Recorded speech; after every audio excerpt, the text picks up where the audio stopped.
Myself, Dr. Shachi Pandit. I am a pulmonologist at Narayana Hospital, Ahmedabad.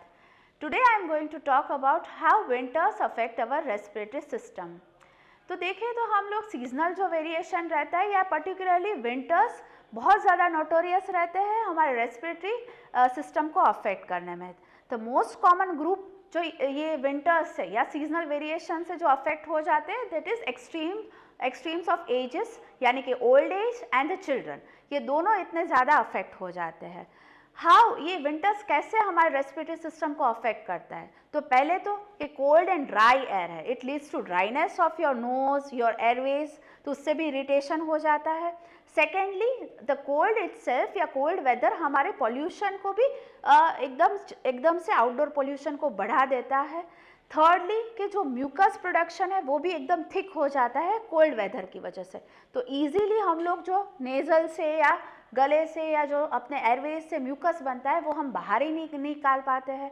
तो ये जो mucus production रहता है दैट जो बहुत ज़्यादा हो जाता है और थिक हो जाता है, that can also lead to certain infections और exacerbations of pre existing conditions.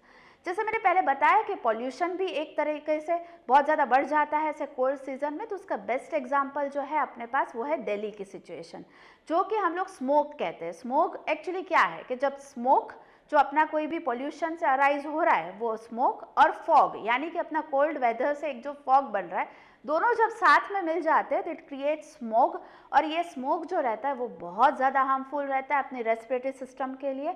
वो अपने इवन जो प्री एग्जिस्टिंग डिजीज़ है, जैसे प्री एग्जिस्टिंग कोई लंग कंडीशन रहा, जैसे अस्थमा है, COPD है, या एलर्जिक राइनाइटिस, यानी कि बार बार सर्दी होना, छींके होना, ये सारी जो अपनी प्री एग्जिस्टिंग यानी कि किसी पेशेंट में ये पहले से रहता है, तो ये सारी चीज़ें बढ़ जाती है ऐसे केसेस में.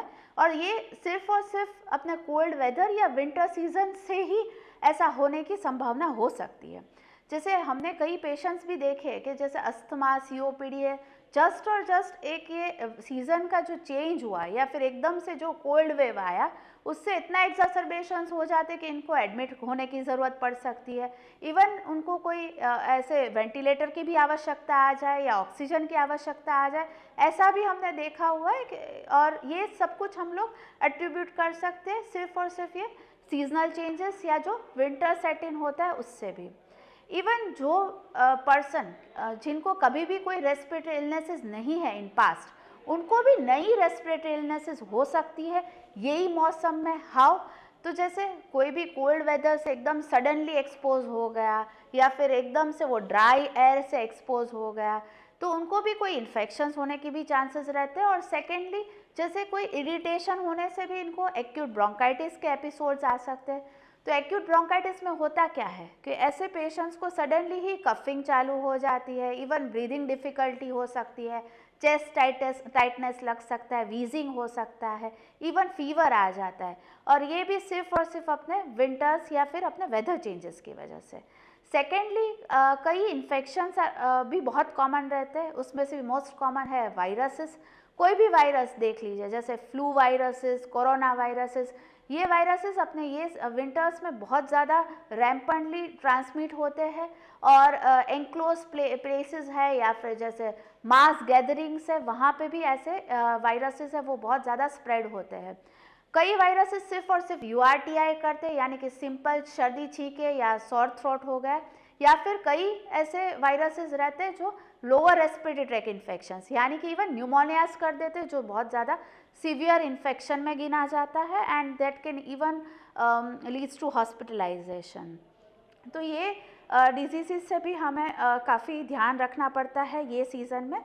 So now I would like to share some tips कि हम कैसे अपने आप को प्रोटेक्ट करें ये पर्टिकुलरली विंटर्स में. फर्स्ट एंड फॉरमोस्ट कि जब भी आप बाहर जा रहे हो तो अपना नाक मुंह अच्छे से ढक के जाइए. प्रॉपर आप जो विंटर वेयर रहता है वो पहनिए. जो हम कोविड में फॉलो कर रहे थे कि हैंड हाइजीन है वो अच्छे से फॉलो कीजिए.